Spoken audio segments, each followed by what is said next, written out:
यानंतर पुन्हा एकदा आपण ठाण्यामध्ये जाऊयात, कारण ठाण्यामध्ये शरद पवार यांची राष्ट्रवादी आक्रमक झालेली आहे। जितेंद्र आव्हाड हे देखील या आंदोलनामध्ये सहभागी होताना दिसतात। आपल्या राजकीय जीवनाचा प्रारंभ विद्यार्थी आंदोलनामधून झाला अशी प्रतिक्रिया त्यांनी दिली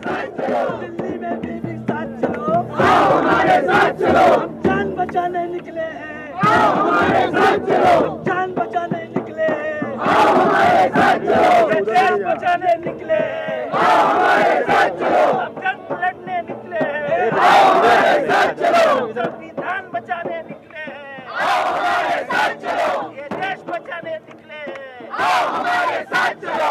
आओ बम्बई वालों आओ हमारे साथ चलो, आओ ठाणे वाले आओ हमारे साथ चलो, आओ दिल्ली वाले आओ हमारे साथ चलो।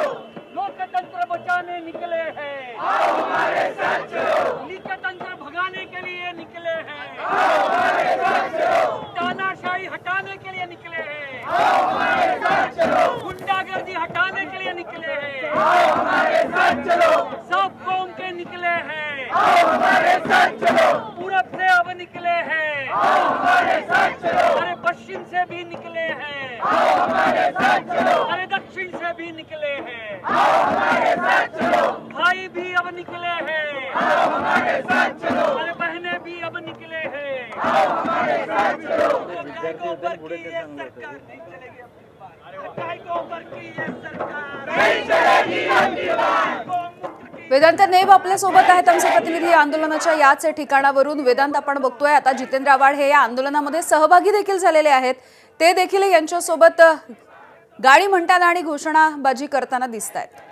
नक्कीच त्यांनी असं म्हटलं की कुठल्या एका पक्षाचं आंदोलन नाहीये, आम्ही सगळ्यांना कुठल्या एका पक्षाचं आंदोलन नाहीये, आम्ही सगळ्यांना आवाहन केलेलं आहे। जे सोनम वांगचूक यांच्या आंदोलनाला पाठिंबा द्यायला इच्छुक आहेत त्यांनी या आंदोलनामध्ये सहभागी व्हावं, आणि त्यामुळेच आपण बघतोय जिल्हाधिकारी कार्यालयासमोर हे आंदोलन होतं। विविध संघटनांचे पदाधिकारी कार्यकर्ते आहेत, विद्यार्थी सुद्धा आपण बघतोय हातात फ्लेक्स घेऊन वी सपोर्ट सोनम सर नावाचे फ्लेक्स आपल्याला हातात पाहायला मिळत आहेत।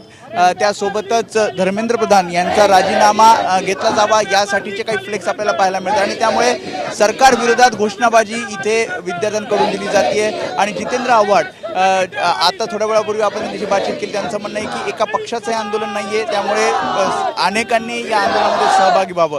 विविध ठिकाणी हे आंदोलनं केली जात आहेत, ठाण्यामध्ये आंदोलन आहे, पालघरमध्ये आंदोलन केलं जातं आहे, आणि विद्यार्थीसुद्धा मोठ्या संख्येने एकत्र येऊन या सगळ्या विरोधात आवाज उठवताना आपल्याला पाहायला मिळत आहेत। माधव,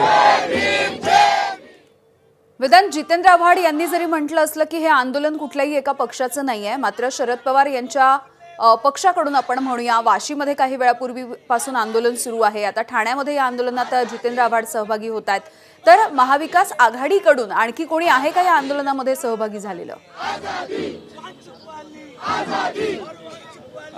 थोड्या वेळापूर्वी आपण बघितलं काँग्रेसचे काही कार्यकर्ते पदाधिकारी, ठाकरेंच्या शिवसेनेचे कार्यकर्ते आपल्याला पाहायला, केदार दिघे थोड्या वेळापूर्वी आंदोलनात सहभागी झाले होते। त्यामुळे महाविकास आघाडी म्हणून ते हे आंदोलन तर केलं जातंय, मात्र विविध संघटनांना सुद्धा यामध्ये आवाहन केलेलं आहे की दिल्लीतील या सगळ्या आंदोलनाला त्यांनी सहभाग द्यावा। आणि त्यामुळे काल सुद्धा आपण बघितलं ठाकरेंच्या शिवसेनेचं जेव्हा शिवाजी पार्कमध्ये आंदोलन झालं त्यावेळी सुद्धा